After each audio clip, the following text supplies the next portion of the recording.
Suite de ce bienvenue chez vous sur R, et nous avons comme invité François Chambon, bonjour. Bonjour. Vous êtes le patron de l'IRA ici à Metz, et vous êtes accompagné de deux charmantes réunionnaises, on peut le dire. Ousna, bonjour. Bonjour. Et puis Sophie, bonjour. Bonjour. Alors la réunion est à Metz, la réunion est à l'IRA parce que, dans un premier temps, on va expliquer à nos amis téléspectateurs, c'est quoi exactement l'IRA, IRA? C'est l'Institut régional d'administration qui effectivement est installé à Metz depuis bientôt 40 ans. Et pour faire simple, on peut dire que c'est une école un peu particulière, puisque chaque année, elle recrute et elle forme les futurs cadres des administrations de l'État. Et qui a le droit justement de s'inscrire et de se dire, tiens, j'ai envie de pousser la porte de l'IRA, est-ce que j'ai le droit d'y aller? Tout le monde y a droit. Quand on relit la déclaration de 1789, la déclaration des droits de l'homme et du citoyen, quand même un texte important, il est bien dit que tout citoyen a un égal accès aux emplois publics. Bon, effectivement, selon les concours, les cursus que l'on a suivis, soit ce sont des étudiants qui ont déjà fait au moins 3 ans d'études après le bac, qui passent notre concours, soit ce sont déjà des personnes qui sont fonctionnaires depuis au moins 4 ans, et puis ça peut être aussi toute personne ayant une expérience professionnelle dans la télévision, quels que soient les on ne sait jamais, vous savez. Quels que soient les secteurs de l'économie, donc des personnes qui souhaitent se reconvertir et qui peuvent entrer. Donc c'est sur concours, on est bien d'accord. C'est sur concours parce que c'est la fonction publique. Comment vous vous êtes dit, depuis la Réunion, je vais aller à Metz faire mes études? Parce que je veux bien que nous de Metz, on se dise la Réunion, on peut y aller. Mais que vous, à la Réunion, vous dites, je vais faire mes études à Metz, vous avez pu choisir Paris, Montpellier. Cela dit, vous avez fait un très bon choix. Mais je veux juste savoir ce qui vous a poussé à venir sur Metz. C'est juste que, vous savez, dans toute ville, il n'y a pas toutes les formations. Et à Metz, l'IRA propose une classe préparatoire intégrée. Et c'était l'idéal, en fait, pour préparer le concours d'entrée à l'IRA. Voilà. Donc vous avez choisi, parce que du coup, vous laissez quand même la famille. C'est un choix quand même, hein? Ben oui, mais oui. On a tous des choix à faire. Et... C'était une belle opportunité, en fait. C'est beau, hein, quand on est ensemble. Je trouve ça très très bien. Ah, moi, je trouve ça génial, de laisser tout à 10 000 km, parce que je pense que c'est un peu ça, la Réunion. Vous connaissez la Réunion, vous, Denis? Oui, je connais bien, oui, j'y ai un peu travaillé. Ah ouais. Le chemin inverse d'elle, j'y suis pas resté suffisamment longtemps pour m'y établir, mais le peu de temps que j'y ai passé, j'y suis retourné également en vacances. Enfin, voilà, c'est l'île, je crois que le slogan, c'est l'île intense. Oui. Je crois que c'est un des plus beaux territoires que la France puisse avoir outre-mer, en plein cœur de l'océan Indien. C'est très très beau. Pour revenir, on va voir quelques images. Nous avons quelques images à vous proposer tout à l'heure de la Réunion, mais avant ça, je voudrais revenir sur là. Vous allez fêter vos 40 ans cette année, donc c'est vraiment l'âge mûr. On avait peut-être quelques soucis lorsqu'on était ado. On n'est pas encore senior, on est juste dans le bel âge. Qu'est-ce qui va changer? Est-ce que l'IRA a changé ces 10 dernières années, par exemple? Est-ce qu'entre 30 et 40 ans, on sent qu'il y a eu... 40 ans, oui, c'est l'âge de la maturité, en tout cas on peut l'espérer. Alors on va fêter ces 40 ans l'an prochain, hein, pour être précis, en 2013, oui. Puisque l'IRA a été créé en 1973. Ces 40 ans, ce qui révèle, c'est à la fois la diversité des activités d'une école comme l'IRA, parce que notre cœur de métier, effectivement, c'est de recruter, de former les futurs cadres des administrations de l'État. Mais c'est aussi d'être un lieu de rencontre, un lieu d'échange entre différents partenaires des autres administrations, mais aussi du secteur économique, du secteur hospitalier, du secteur social. Donc c'est une institution qui, depuis 40 ans, est devenue aussi ce lieu de rencontre, de réflexion, et de formation aussi pour ceux qui sont déjà dans la fonction publique depuis plusieurs années, mais qui souhaitent de temps en temps réactualiser ou parfois envisager des réorientations de carrière. Et puis l'autre enseignement que je tirerai de ces 40 ans, c'est qu'on s'aperçoit que c'est une école qui a aussi, dans ses modes de fonctionnement, ses modes de recrutement, changé. comme a changé finalement la fonction publique. On a parfois tendance à dire que l'administration ne bouge pas. Quand on y regarde de plus près, on s'aperçoit qu'il y a quand même eu depuis 40 ans beaucoup de transformations. Et ces écoles de services publics reflètent ces changements. Combien vous avez formé d'étudiants depuis dans ces 40 ans? Combien en sortent, je dirais, aujourd'hui, on dénombre plus de 3000 anciens élèves. Et il y a des gens qui, une fois qu'on sort de l'IRA, on peut faire... Est-ce que vous avez... vous savez, dans une école, on est toujours un peu fier ou de quelqu'un qui a réussi parce qu'il est devenu un acteur ultra connu, un autre qui est devenu millionnaire. Est-ce qu'il y a des gens... Ou animateur de télévision? Oui, alors, mais qui a fait l'IRA qui est devenu animateur de télévision? J'en connais pas. Mais on est fiers de l'ensemble de nos élèves. Bon, sauf que c'est vrai, certains peut-être ont eu des parcours... sinon plus valorisants, en tout cas plus exposés. Mais il y a des préfets qui sont sortis de Metz. Alors effectivement. Le nouveau préfet de La Réunion, justement. Le préfet actuel de La Réunion a fait ses classes à Metz. Oui, voilà. Voilà, le préfet qui vient d'être nommé cet été au département de La Réunion est un ancien élève de l'IRA de Metz. J'ai compris votre choix maintenant.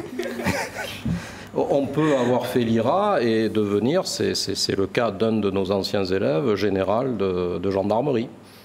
Puisque actuellement, à Metz, le commandant en seconde de la zone de défense-sécurité pour la gendarmerie, le général Tritsch, est un ancien élève de l'IRA de Metz. Ouais.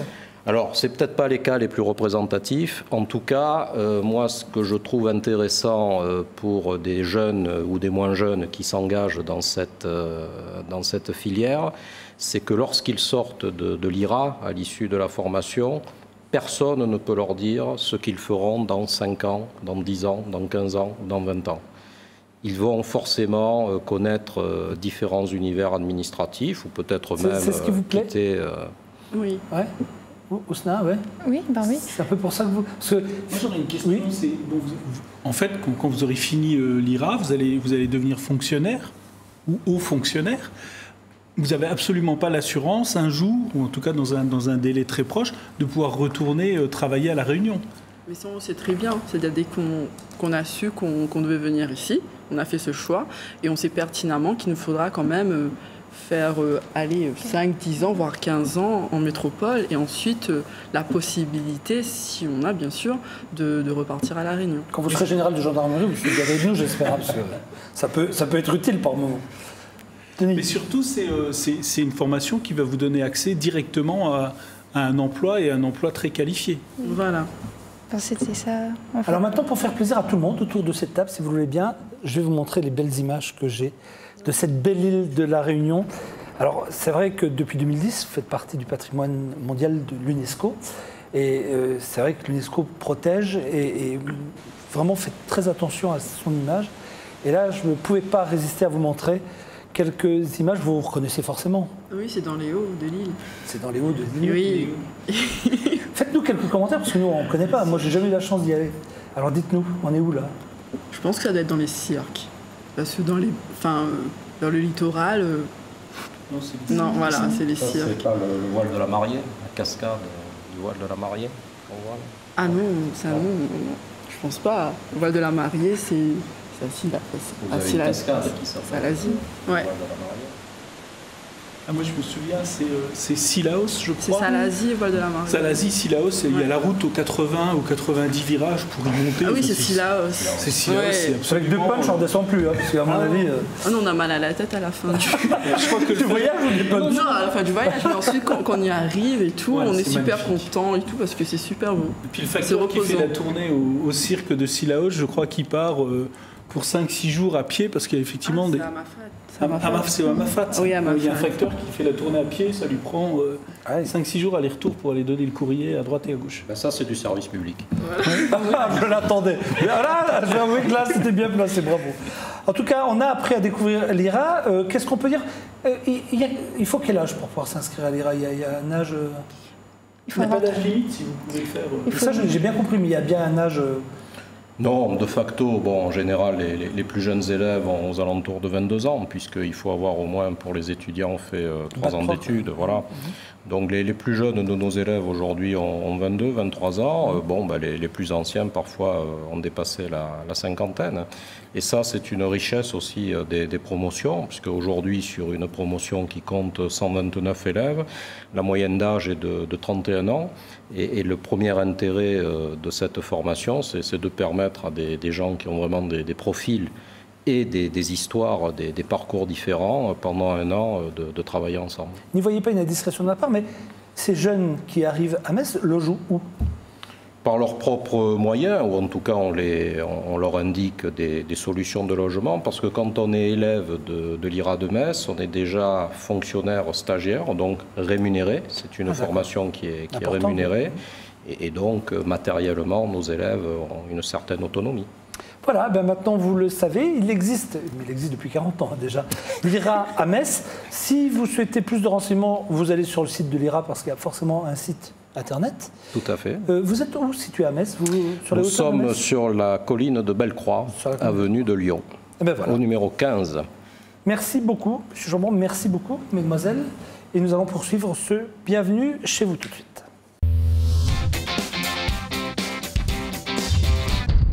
Alors tout à l'heure en début d'émission, on parlait de la foire au vin et des conseils que pouvait nous donner Didier concernant nos achats. Et là, on va forcément maintenant parler des vendanges, parce que forcément, on est dans la pleine période, ça va commencer. Ça a déjà commencé même. Hein. Oui, dans certaines régions viticoles de France, bien sûr. La région Bordeaux déjà, puis toute la région PACA. Qu'est-ce qu'on peut dire sur nos vignes ici? Elles ont, parce qu'il y a eu beaucoup de mélanges, il y a eu beaucoup de tests aussi de faits, et des tests parfois très positifs. Oui, des tests très positifs, mais on a su, je veux dire, cibler les cépages qui convenaient, je veux dire, sur notre terroir, parce que en général, la vigne s'adapte à un certain terroir. On est plus sur un terroir de blanc, on va dire, des cépages comme le Muller-Turgot, ou l'Auxerrois, ou le Pinot Gris, hein, qui savent très bien s'adapter par rapport à nos voisins alsaciens. Le rouge est un peu plus le mâle, le pinot noir, parce que bon, c'est un cépage qui demande, je veux dire, une certaine rigueur au niveau des traitements. Puis on a tendance maintenant plus à travailler sur des traitements bio, je veux dire, ou culture raisonnée. Je veux dire, on ajoute de moins en moins d'additifs, on va dire, dans la vinification. Alors là, on a des images prétexte de vendanges, parce que les vendanges, c'est synonyme de travail, de beaucoup de travail, mais c'est aussi synonyme de fête lorsque le travail est terminé. Les vendanges, c'est une partie importante de ce qu'on appelle, nous, la culture française. C'est-à-dire qu'en France, ça devient vraiment un truc incontournable. On dit oui, ça... mais le côté festif en même temps, puis le côté convivial surtout. Parce que ça permet aussi de réunir tout le monde. Et puis en général, une vendange se fait une fois dans l'année. Ça permet aussi de ressouder quelques liens familiaux aussi en même temps. Et ça, c'est une période qui dure quand même jusqu'à 2 mois, on peut dire, même 3 mois pour certaines régions, parce que bon, là, on obtient plus des vins liquoreux, des vins moelleux. Hein, ça demande, je veux dire, plus d'attente, hein, avec le botrytis qui va se former dessus. Mais là, en général, je veux dire, c'est le moment, je veux dire, auquel, je veux dire, tout le monde se rassemble. Didier, Denis, est-ce que dans votre jeunesse, c'est du vin. Est-ce que dans votre jeunesse, vous avez fait les vendanges? Vous avez oui, j'ai fait les vendanges, oui. Parce que mon grand-père paternel du côté d'Arry, donc au-dessus de la Moselle, là, avait des vignes. Les coteaux d'Arry. Ouais. On n'avait pas un gros vignoble, mais on faisait les vendanges, je me souviens bien. On avait un pressoir devant la maison. Et je me souviens qu'on foulait les raisins aux pieds, comme ça, quand j'étais ado. Tu es né en quelle année Il y a très longtemps. Oh là, tes visuels étaient encore en noir et blanc. Non, dans le courant des années 70. 70, exactement. Hein. Mais on retrouve encore beaucoup de traces. Beaucoup de familles fabriquaient, je veux dire, leur propre vin personnel. Mais bon, on avait à l'alambic, on n'était pas sur des vins, pas sur des vins de qualité, mais bon, on restait sur des vins parce qu'on était content déjà de se contempler, de faire sa production personnelle, on va dire. C'était pas du tout qualitatif, mais le dimanche.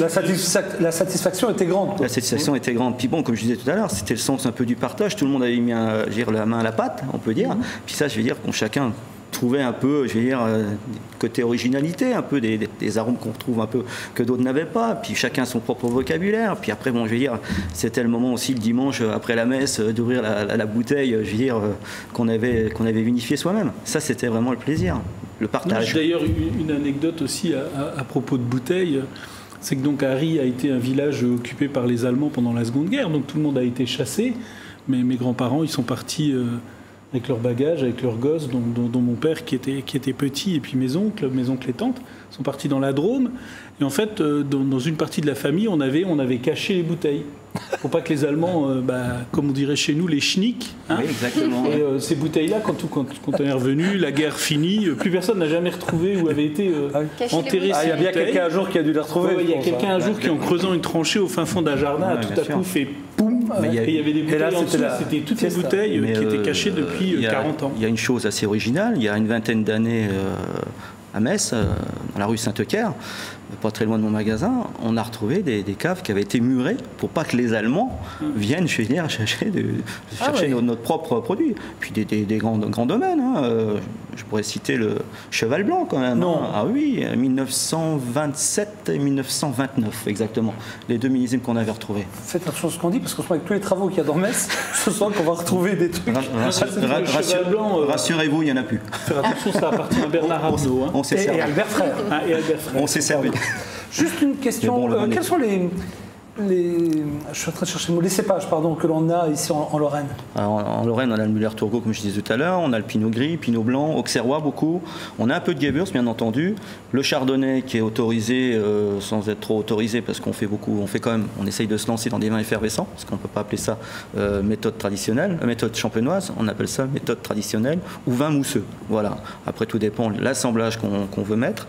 Bon, après, il y a le Pinot Noir, bien entendu, et un petit peu de Gamay. Le Gamay qui n'est pas autorisé, si, il est autorisé, bon, pas à 100%, on va dire. Juste une question, est-ce que chaque département a sa spécialité? Je prends le cas, la Meurthe-et-Moselle, on pense souvent au rosé, parce que Toul, parce que... Oui, on va dire... En général, les vins de Lorraine restent sur un critère des mêmes cépages, on va dire. Parce que bon, les cépages, je veux dire, ils sont quand même attribués par l'INAO, l'Institut national des appellations d'origine, qui lui décrète. On ne peut pas éventuellement planter. Ici, on pourrait planter un merlot, on pourrait planter un cabernet, mais bon, on n'aurait pas l'appellation. On n'aurait pas l'appellation, bien entendu, AOC, parce que depuis 2011, les vins de Moselle, il faut savoir qu'ils ont l'appellation AOC, mais ils auraient l'appellation, par exemple, vin de pays, ou un vin qui serait appellation vin de table, parce que maintenant, c'est ce qui est le plus courant. Ce qui va se passer d'ailleurs pour tout ce qui est Miss tardive, c'est un peu la vendange tardive qu'on retrouve en Alsace ou la sélection de Grenoble. Les vins de Moselle, en fin de compte, tout ce qui sera vin moelleux, Miss tardive, comme je disais à l'instant, seront déclassés, seront appelés vins de table. Voilà, je pense qu'on a fait un petit tour, c'est plutôt sympa. Est-ce que vous avez des questions à poser autour des vendanges, non? Est-ce que ce serait une bonne année, 2012? Voilà ce que j'allais en dire. Le millésime 2012 sera un millésime, je vais dire, auquel il y aura peu de fruits, mais on sera sur la qualité. C'est pas mal. Mais pas beaucoup de quantité, un tiers de moins à peu près. Je sais que sur la Moselle luxembourgeoise, on s'attend à une récolte qui sera un tiers moins conséquente que celle de l'année dernière. Ces derniers jours de soleil ont profité aussi aux fruits pour pouvoir, je veux dire, se concentrer en sucre, ce qui manquait.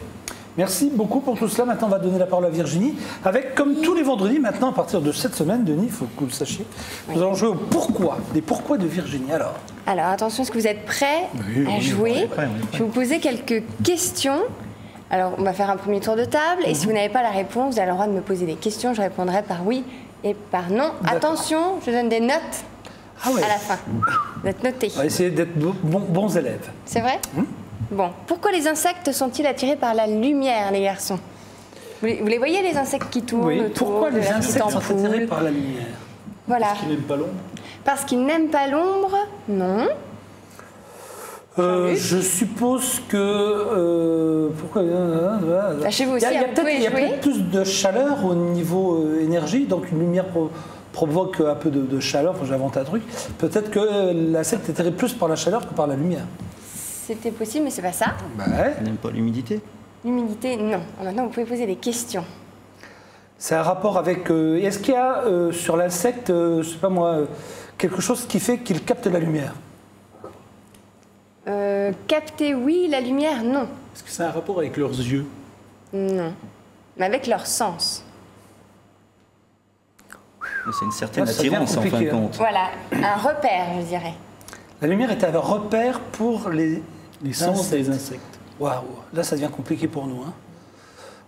On donne notre langue au chat? Qui fait un facteur de guidage, en fin de compte. Exactement. Donc ils le confondent avec la... Qu'est-ce qui pourrait être? Une source de lumière assez puissante. Le soleil. Donc ils confondent... Pas le soleil. La lune? La lune. Bonne réponse. Ah, d'accord. Donc, ils confondent la lumière avec la Lune. Alors en fait, ces animaux se déplacent en fonction de la Lune. Ils gardent la Lune toujours sur le côté pour aller droit. Donc c'est un repère et quand ils sont attirés par une lumière artificielle, ils tournent autour de cette lumière, comme si c'était la Lune, jusqu'à épuisement. Et d'ailleurs, c'est la première cause de mortalité chez les insectes volants. D'épuisement, par exemple, le moustique. Oui. Voilà, on a appris un truc. Allez, la deuxième, on a un peu de temps. Pourquoi? On a combien là? On a zéro, Je donne les notes. Oui, c'est Didier a trouvé la bonne réponse. Il a le droit à 10, non? Non, un 20. 20 sur 20 pour Didier. Regardez, Carrément. il a carrément une belle note. Avec... Et nous, alors quoi? Zéro, quoi? Eh bien, ce sera Denis. C'est Denis qui a le bonnet d'âne. Oh, pauvre Denis. T'as bien fait de venir, Denis. Voilà, Zéro, regarde, wow, alors là, super. 0 sur 20. Bravo. J'ai le droit de lui donner 10 sur 20. Non, Non, il ne faut pas être bon camarade avec Virginie, ça marche pas. Et toi? Et moi, j'ai rien. 10 sur 20, mais on n'a pas encore... Jean-Luc va avoir la prochaine. Jean-Luc qui est dans la mais vous avez vu la un peu les prochaine, effets j'en suis spéciaux persuadé. Oui, j'ai vu, vous êtes levé. Vous avez vu Avatar? Vous êtes levé tôt ce matin. C'était pas les mêmes. Ah oui, c'est clair. Dernier Pourquoi petit... dit-on un froid de canard? Pourquoi dit-on un froid de canard? purée, On ne ça vous a soupire fait froid de pas. canard. Un froid de canard. Un froid de canard. Vous dites un Pourquoi froid de est-ce qu'on canard, dit- Oui. Ouais. Dis donc, il fait un froid de canard. Pourquoi il fait un froid Pourquoi de est-ce canard? qu'il fait un froid de canard? Proposez. Bah oui, on va essayer de Jean-Luc. réfléchir. Froid de canard, parce que... Pourquoi est-ce qu'on fait Denis. ça? Parce que les canards, ils fuient les pays froids pour aller dans les pays chauds l'hiver. Ah, pas mal Le ça. canard émigrateur? Oui. Pas du tout. Elle est Parce que énervante. des fois, on cite aussi pourquoi le bec dans l'eau. Vous avez dit quoi? Pourquoi on dit pourquoi le bec dans l'eau aussi C'est des fois. énervant. C'est vrai que c'est. Je dis elle est énervante. Parce que des fois on dit aussi le bec dans l'eau aussi. Froid de canard. Pourquoi on dit froid de C'est canard? pas ça, Jean-Luc, on attend votre proposition. Ben, je Un sais froid pas de moi, canard. froid de canard, pourquoi est-ce que j'ai... C'est vrai que je l'ai déjà dit en plus. C'était Ben oui, bien sûr, je sais mais même pas on a pensé tous ça. dit pourquoi est-ce qu'on dit un froid de canard. Alors ça a un rapport avec une activité. Ah, parce que quand il fait froid, les lacs sont gelés, les canards peuvent pas aller sur l'eau. Non. Ça, c'était pas mal comme ça. Ça mérite au moins 18. Hein. Avec une activité. Une activité plutôt masculine, dirons-nous. On va pas tout dévoiler. À une heure de Avec grande un écoute, canard. quand même. On va pas tout dire. Quand même. Une activité. à Avec froid une de canard. activité Non, honnêtement, franchement, donne je notre vois pas. langue que l'on pratique donc Non, on en voit hiver. pas. En hiver, eh bien, Le ski. c'est la chasse. On chasse le canard pendant les périodes froides.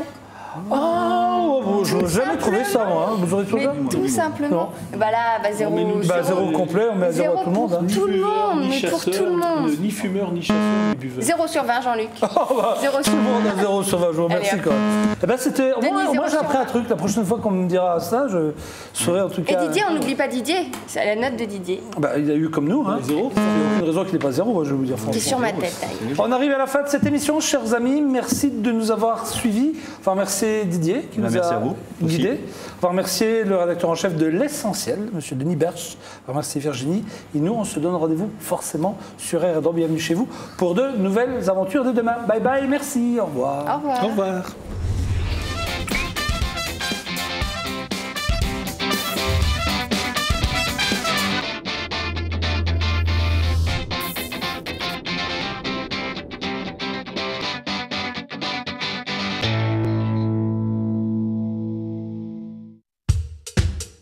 Je suis marié et père de 5 enfants. J'ai trouvé une banque qui agit pour moi, pour nous, pour notre région. Je suis lorrain, j'ai trouvé ma banque.